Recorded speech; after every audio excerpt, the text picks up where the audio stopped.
Hi, my name is Angie Knight. I'm 45 years old. I was diagnosed with psoriasis when I was 2 years old. My mom did everything to try to get rid of it, and I basically have had it for 43 years. It's centered on the back of my head, and I've tried every cream, everything known to man to try to get it to go away. Um, and that was a diagnosis in 1977. I was diagnosed with polycystic ovarian syndrome, and in 1999. I have not been able to have children because of that. They've tried every every drug they could to help me conceive, but it just didn't work.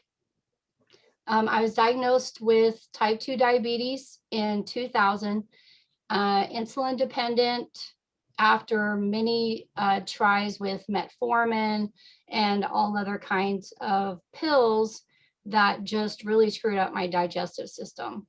So I was, before I started the patches, using about 30 to 40 units a day to control my blood sugar.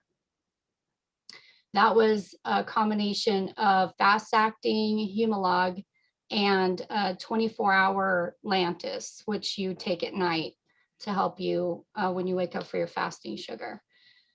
In 2005, I contracted MRSA because I was a diabetic. My immune system had some issues. So I contracted MRSA, and I went through about 27 outbreaks, taking antibiotics every outbreak, until what they told me was I created a super force of bacteria in my body, and it just attacked my organs. It attacked, it was in my bloodstream, it was everywhere. So I was hospitalized for a month and a half.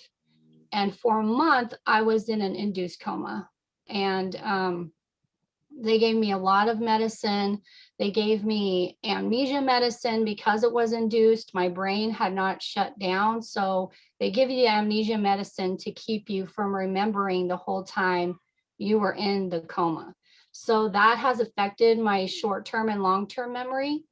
So that and also the heavy antibiotics they gave me has affected my my gut, as far as, you know, the bacteria in my stomach, everything has just got messed up. In 2010, I was diagnosed with rheumatoid arthritis. The doctor prescribed Humira, but I declined because I have a lot of cancer in my family. I was very worried that using the Humira and lowering my immune system would cause me to have, some type of cancer. So I declined that. I've been just basically living with the diabetes. I can't take any NSAIDs or pain relievers because I have kidney disease, and that was diagnosed in 2016. I have diabetic retinopathy, which is like a symptom of diabetes. It's where the blood vessels in the back of your eye, they swell and they burst, and you get blood in your eye fluid. And if it's bad enough, you can go blind.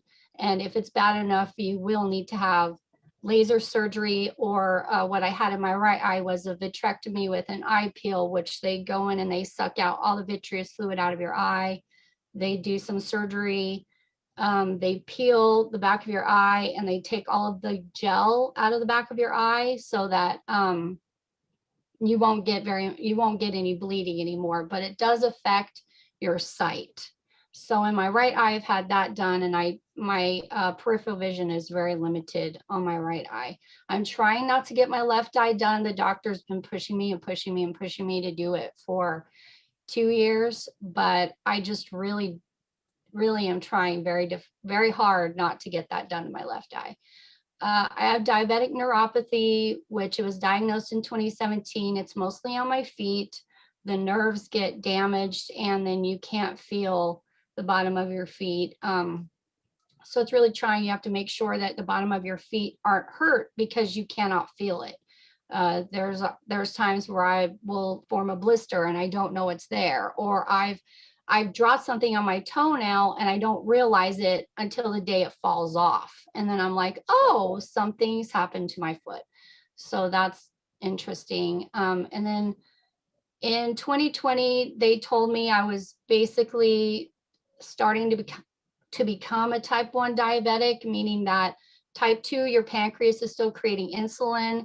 Type 1, your pancreas has ran its course and it's not going to create insulin anymore. Then, so you have these things going on. How did you come across the X39? One of my very, very good friends, Sandy Rencher, she reached out to me and said that her sister Shelly was using it and it was working wonders, and she started to use it. And I believe when you asked her, or one of the doctors asked her if there was anybody that she could think of, her first thought was me. Yeah, I was honored, but I was very sad because that means I'm like basically the sickest person she knows. But I appreciate her thinking of me, and she gave me 30 Alavita and 18 X39 patches just to start.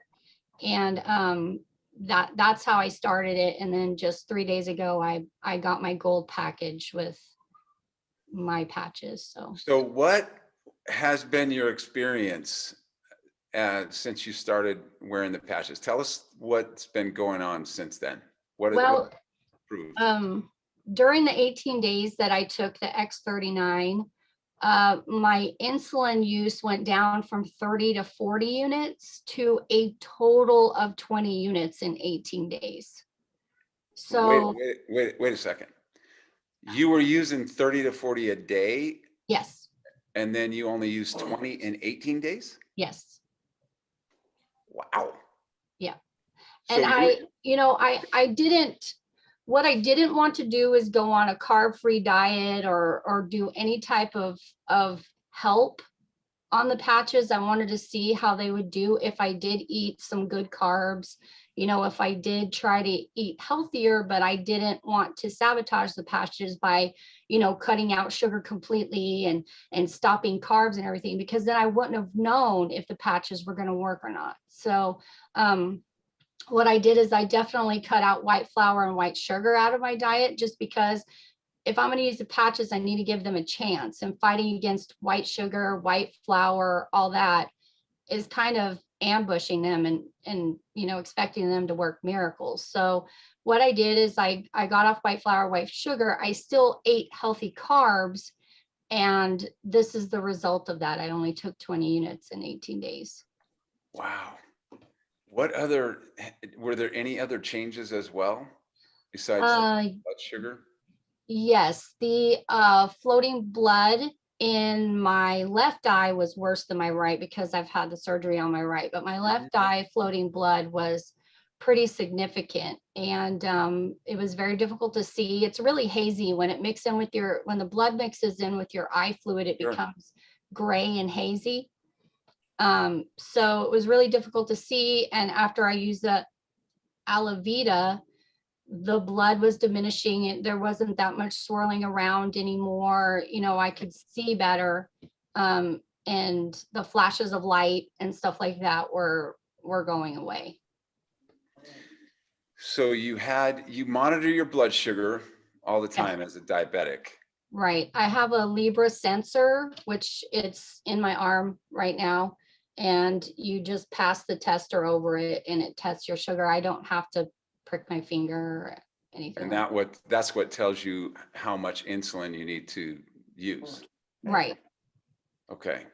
Is there any other time that it's done this other than when you've been using the patches? No, I've always attempted to go low carb and all that stuff, but when you do that, you go high fat, and high cholesterol is also a problem with diabetics. You get heart disease, your eyes will become just as brittle as everything else with high cholesterol. So, you've got to be really careful on what diets you use. I've tried the keto diet, but it was very entailed and very, you have to make everything. And I work 50 hours a week. I can't do it. So, So a woman with diabetes and rheumatoid arthritis and polycystic ovarian, and you work 50 hours a week. Well, I can't wait to see what happens when you've been using them for a year. I know, right? I'm going to be unstoppable. You already are. Trust me, Angela.